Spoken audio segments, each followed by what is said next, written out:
Copeuch Inversiones, el sitio donde todos pueden invertir, y Universidad Central, 40 años formando personas, presentan Al Pan Pan. En el Mostrador Podcast, debate y conversación para comenzar tu mañana. Al Pan Pan, con Mirna Schindler. Entrevistas con los actores de hoy. El Mostrador, el poder de la independencia.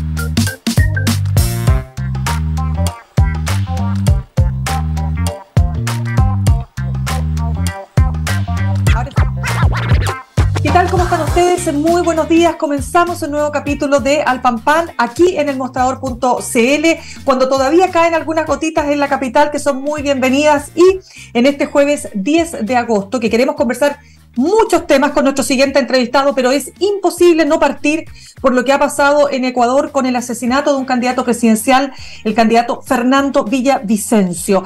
Detrás podría estar el crimen organizado. Vamos de inmediato entonces a presentar a nuestro siguiente entrevistado. Estamos hablando del diputado de Amarillo por la Araucanía e integrante de la comisión investigadora del caso Convenios, el diputado Andrés Joanet. Diputado, gracias por estar esta mañana con nosotros. Al contrario, Mirna, ¿cómo está? Muchas gracias. Realmente unas gotitas, se parece algo a Temuco, pero... Sí, Temuco. Pues imagínese usted, pero lo que sea necesario para ayudarnos un poco, ¿no es cierto? Allá. Mañana ya me voy para mi región, sí.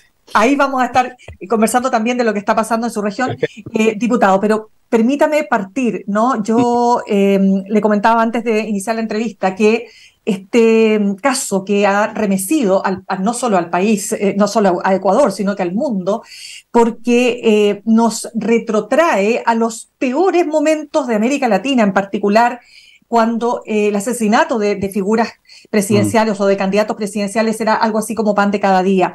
Una última encuesta de esta vez Criteria, la última que acaba de salir, muestra que el crimen organizado, el narcotráfico y la delincuencia es el principal tema de la ciudadanía aquí en Chile. Y quiero partir entonces preguntándole qué alcance le ve usted a este hecho que ha remecido, como digo, a Ecuador.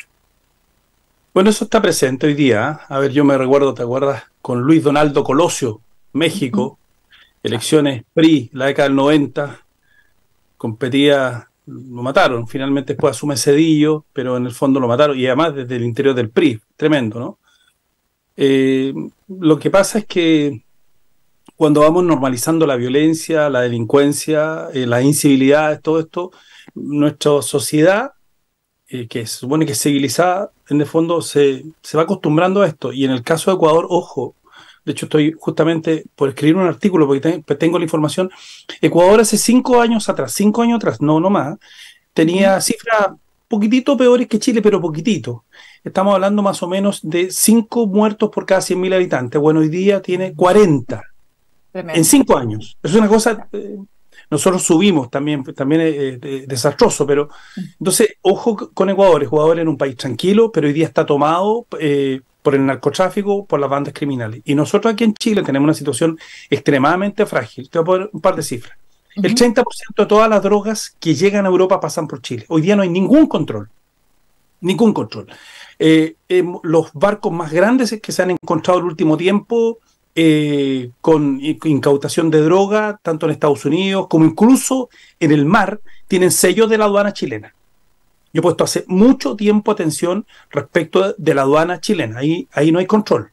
Y yo no quiero emitir juicios, pero de repente hay que empezar a decir las cosas por su nombre. Yo creo que ahí hay corrupción, yo creo que ahí las bandas están metidas. Aquí hay un Estado que no tiene una capacidad para controlar. Te voy a poner un dato. Nosotros tenemos en Arica un solo camión escáner que no alcanza a controlar ni el 10% de todos los camiones que pasan desde Bolivia.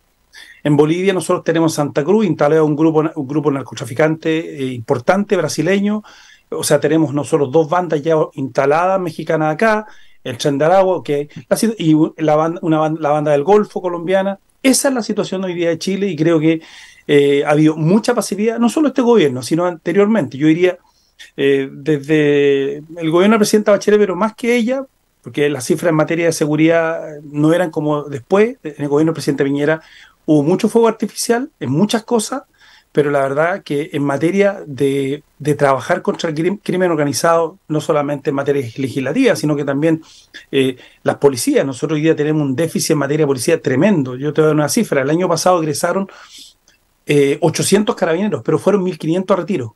Este año vamos a tener una mejor cifra. Van a egresar en total con este proceso 1.500, pero más de 2.000 van a ir a retiro. O sea, seguimos para atrás. Entonces tenemos una situación extremadamente grave, frágil, y creo que no se ha tomado con el peso suficiente respecto de una situación que es crítica, porque políticos, periodistas, tú sabes cómo es la historia, ¿no? México es un ejemplo de eso, políticos, periodistas, y la ciudadanía que queda en la indefensión total respecto al crimen organizado. Y eso es lo que nosotros, de todos lados, no podemos permitir. Diputado, para cerrar este punto, ¿cuán lejos y cuán cerca estamos de una situación como la que se ha vivido hoy en Ecuador? Estamos cerca, muy cerca.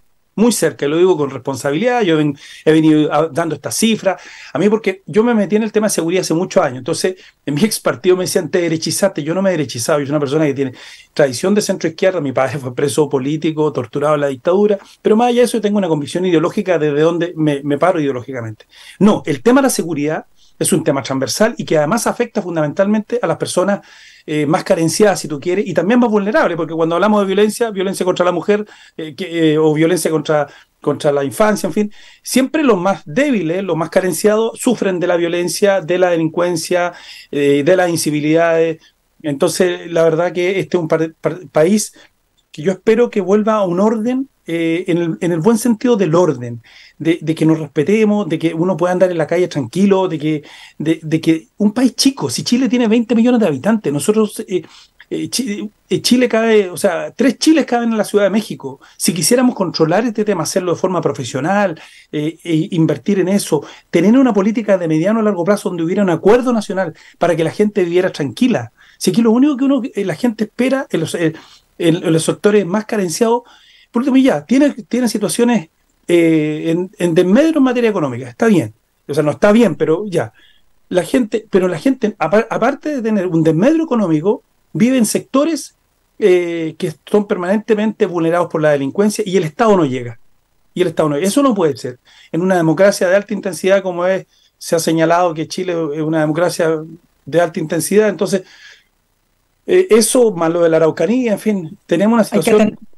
Hay que atender ese es el punto central.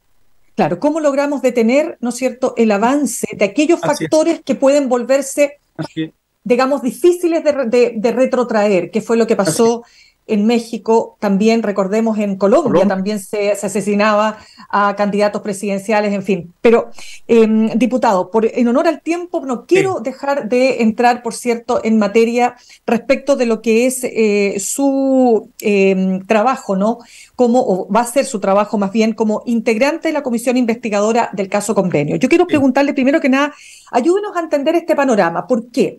Porque si bien esto parte en Antofagasta con el caso de Democracia Viva, que es el traspaso de la Seremi de Vivienda a esta fundación, luego empezamos a ver una serie de otras transferencias del Estado, esta vez desde las gobernaciones a las fundaciones, ¿verdad?, que están siendo investigadas por la Fiscalía por más de 13.000 millones de pesos. Y cierro con esto último que hemos conocido respecto ahora del Serviu de Iquique. Entonces, hágame un panorama para saber cómo está la correlación de cada uno de estos aspectos en el gran caso llamado Convenio. Bueno, un día podríamos conversarlo de largo. Aquí tengo un problema de Estado. Nuestro Estado, que en la década del 90 funcionaba de alguna manera todavía, pero tenía reminiscencias de lo que fue el Estado de los 60, esa construcción del Estado, pudo funcionar y el país creció, avanzó, porque además había un país más provinciano, si tú quieres. Venía saliendo la dictadura, por tanto, había un comportamiento social y político distinto al de hoy día. Por tanto, nosotros tenemos un Estado de la década del 60.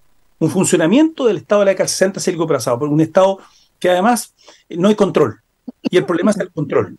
Y naturalmente la ética pública, que es un elemento que eso no te lo enseña cuando entras al Estado, ¿no? Y tú no puedes tener un curso cuando vas de ética, sino que es una cuestión que es o no es. Bueno, dicho eso, hoy día nosotros tenemos dos problemas. Un problema que tiene que ver con los controles. Aquí se alivianaron los controles, eso es el objetivo y eso es lo que nosotros vamos a investigar.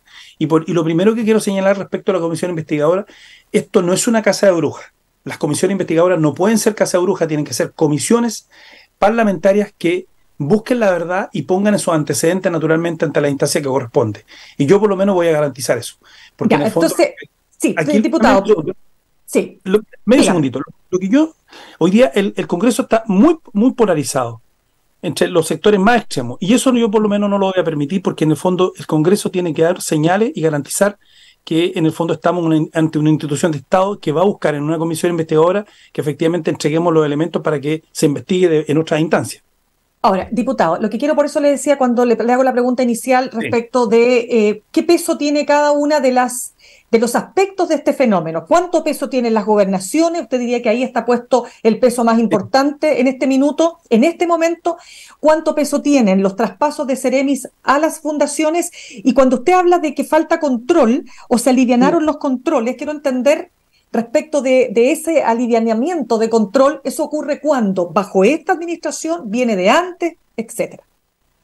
Viene porque hacemos las cosas más, pues, Mirna, porque se toman decisiones de forma populista, demagógica, sin estudiar, sin fondo, sin discusión. Te voy a dar un ejemplo.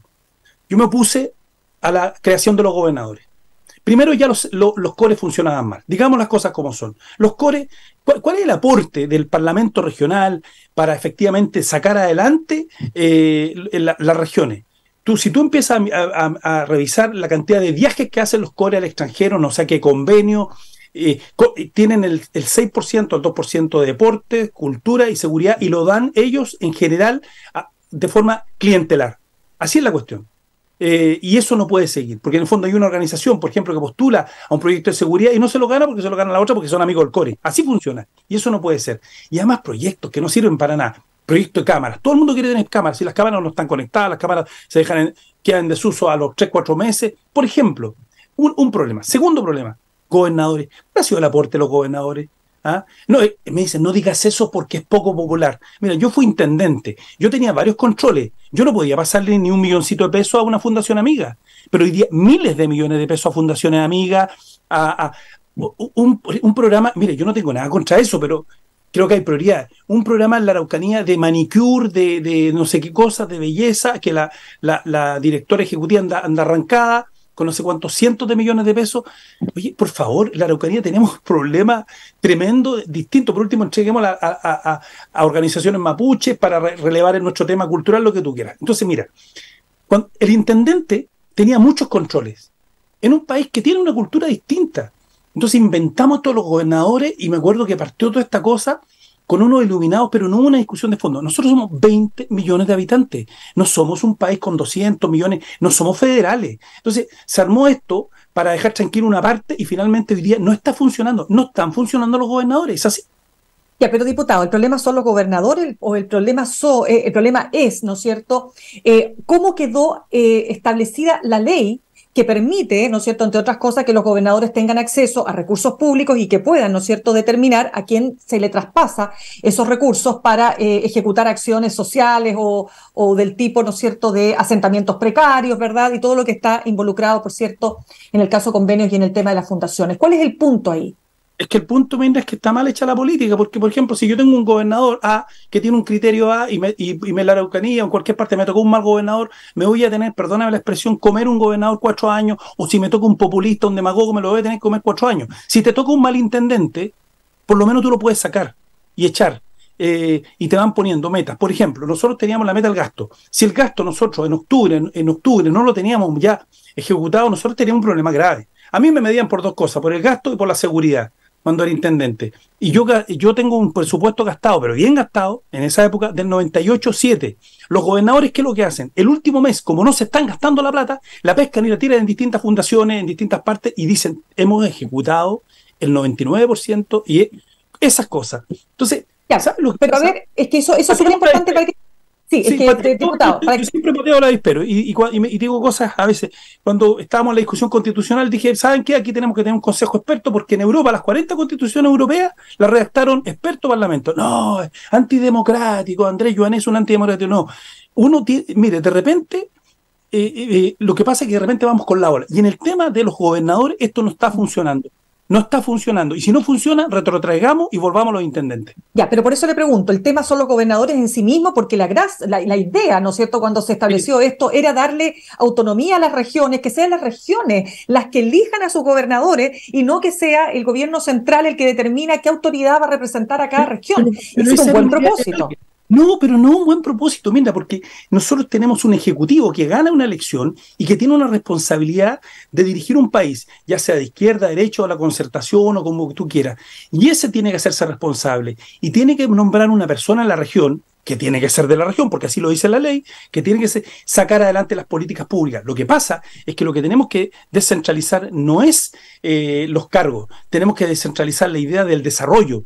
El desarrollo tiene que ser descentralizado, pero eso es distinto. Y ahí tenemos otro elemento, factor y variable. El problema es que acá se cree con una medida, entonces se copia mal. Ni siquiera el sistema francés, que es semipresidencial, es así, ¿ya? Entonces, el argentino, para que te digo, mira el argentino, los problemas que tiene, y eso que el argentino es más federado. Entonces, la verdad yo creo que el sistema está mal, pero no nos atrevemos, no, es que todos vamos para allá. Dame medio segundo. Es que ahora tengamos voto, ¿te acuerdas? Voluntario, y ahora se retrotrae. Siempre se toman medidas que finalmente terminan siendo mal ejecutadas. Y el problema es la institución de los gobernadores, porque tú le pasas plata al gobernador, más o menos el 10% del presupuesto regional lo administra el gobernador. Y el gobernador lo administra a su discreción. Y en negociación con los cores. Entonces a los cores les da un poquitito, ya, yo te voy a dar unos porcentajes del FNR, pero tú me dejas gobernar. Así no funciona, porque ese es un daño de desarrollo. Correcto. Sí. Ahora, diputado, en la proporción, entendiendo que todo acto de corrupción es condenable, sea pequeño, sí, grande, chico, etcétera, pero en la proporción, el peso mayor hoy día de lo que ustedes van a investigar está concentrado en las gobernaciones. ¿Qué pasa entonces con la Ceremi para entender además, después de la Ceremis, lo que está pasando con el Servio, este último caso que conocemos, ¿no?, en Iquique? No, yo te voy a decir que vamos a investigar, espero, en la medida de lo posible, no es lo imposible, porque lo imposible, nosotros los cristianos creemos se la damos a Dios, lo posible es lo que podemos hacer. En la medida de lo posible, vamos a investigar todos estos actos y vamos a tratar de develar justamente cómo se armó esta maquinaria, tanto en el mundo de los gobernadores, tanto en el mundo del Ejecutivo, en el caso, por ejemplo, del Ministerio de Vivienda, qué ocurrió con eso, o en la CONADIE. Yo he señalado, yo he hecho una denuncia, una consultora que se creó en febrero de este año, 27 días después recibía 80 millones y en total en 5 meses tuvo 450 millones. Eso y sin experiencia, sin oficina, sin profesional, en fin.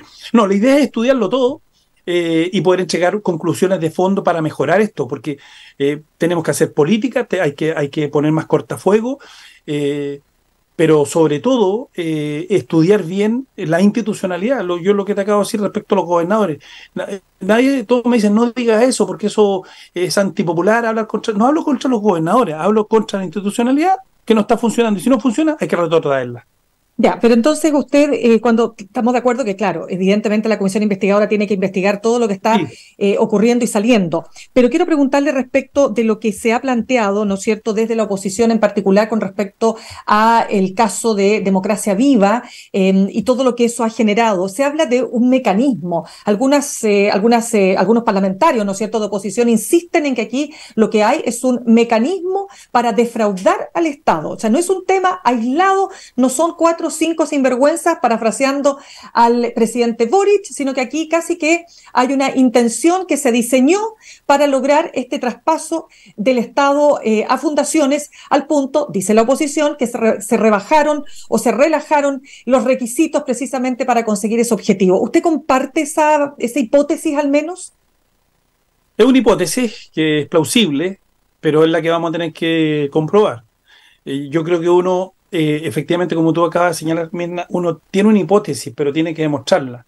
Y esto no es solamente tirar una idea, sino que vamos a tener que demostrarla, porque en el caso, por ejemplo, de Democracia Viva y otras instituciones, efectivamente el Estado te da te abre esa puerta, ¿ya? Claro, hay algunos que hacen que lo hacen bien, etcétera.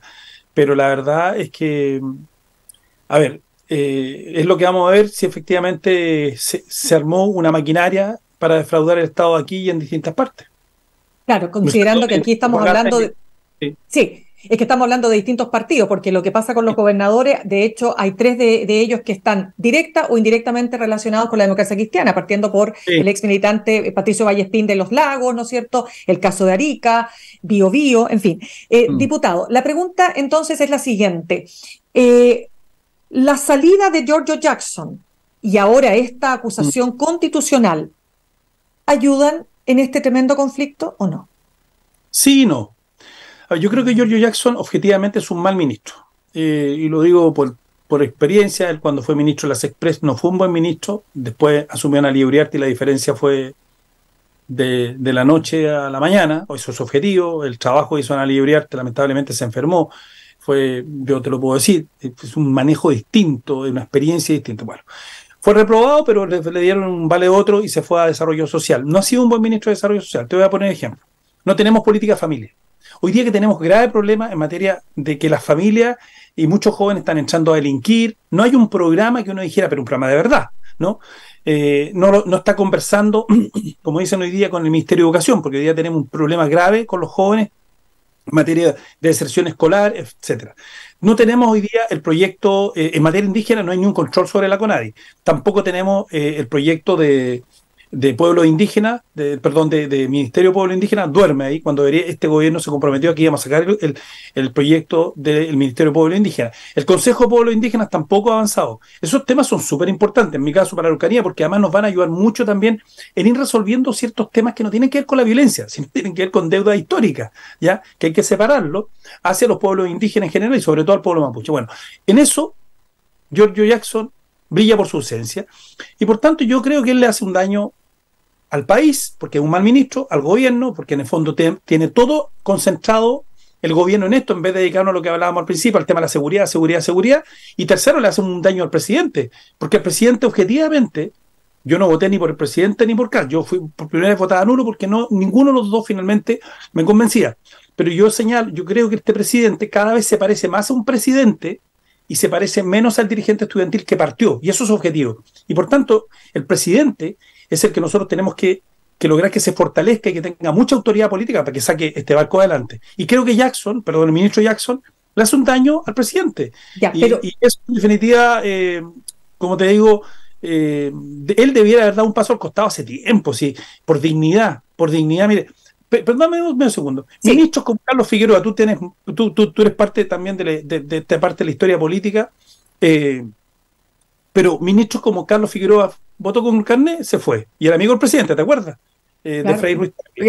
Votó con la licencia a conducir. Con licencia a conducir, perdón. Después, ministro que le regalaron un caballo, Hermosilla, se fue. O sea, y te puedo dar muchos ejemplos así. La ministra la subsecretaria andaba vendiendo frambuesas, ¿te acuerdas? Que llevaba la frambuesa en el vehículo.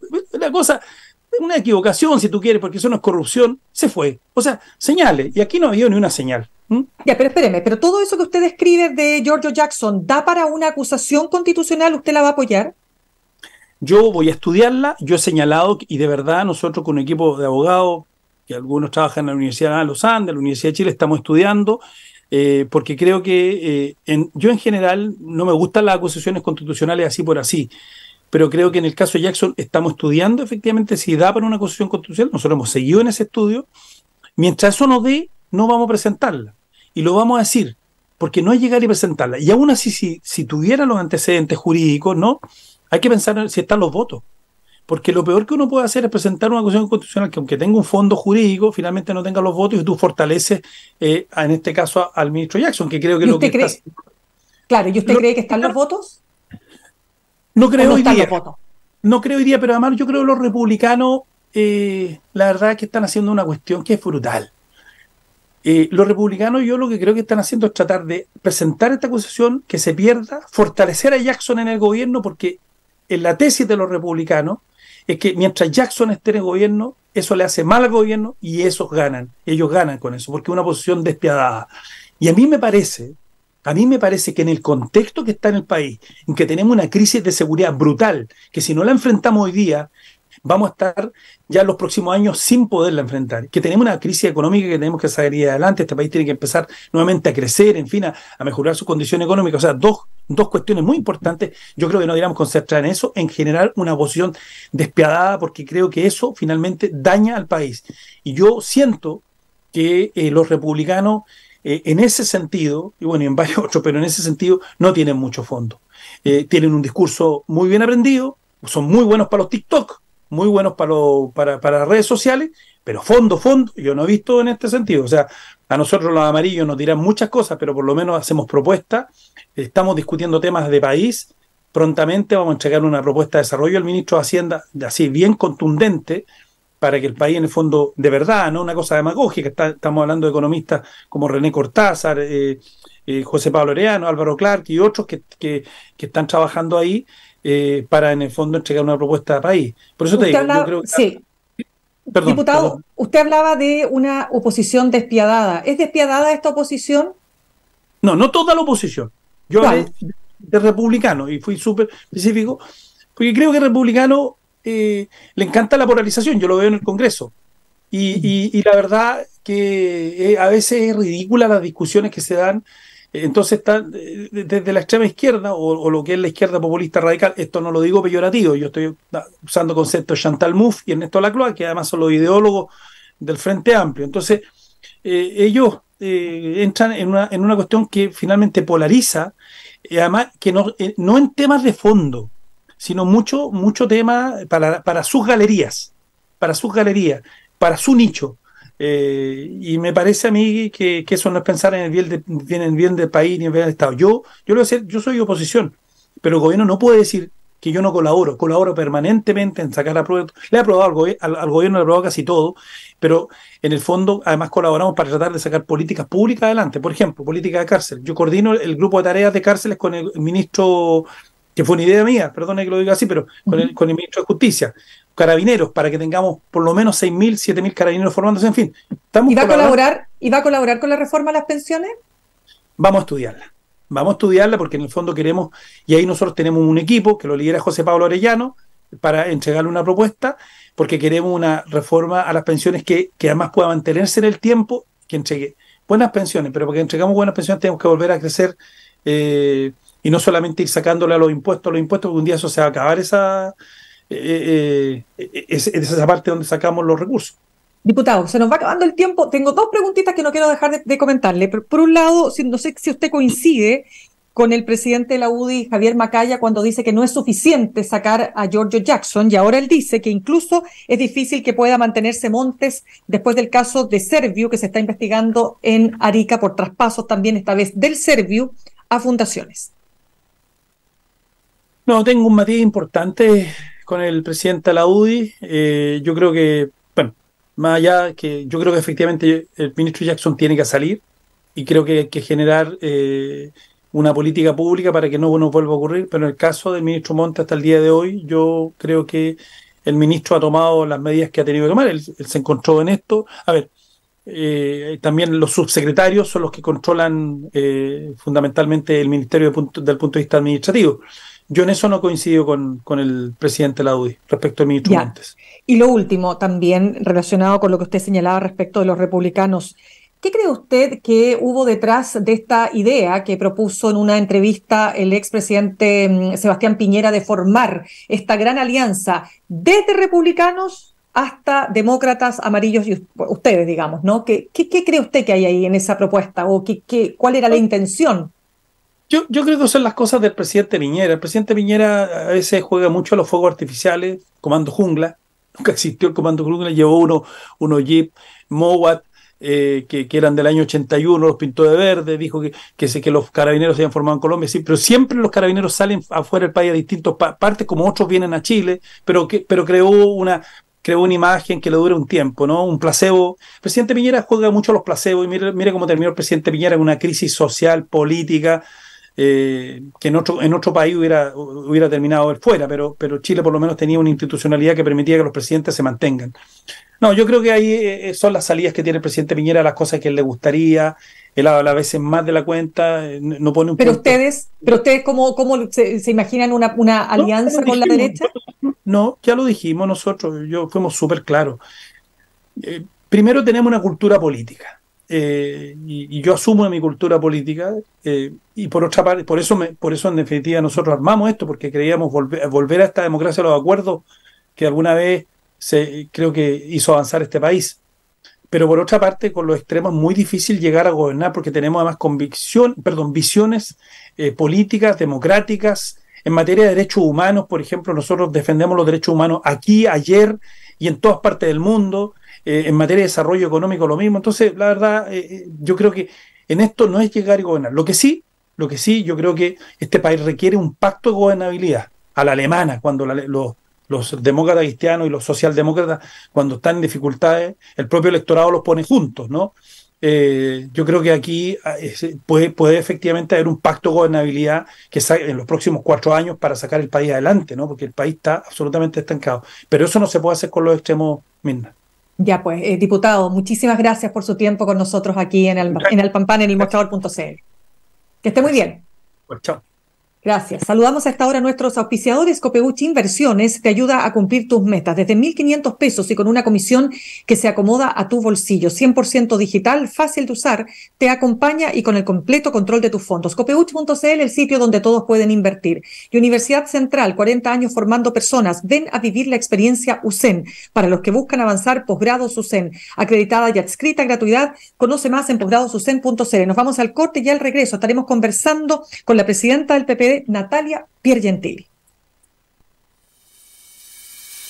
En instantes, una nueva entrevista en Al Pan Pan.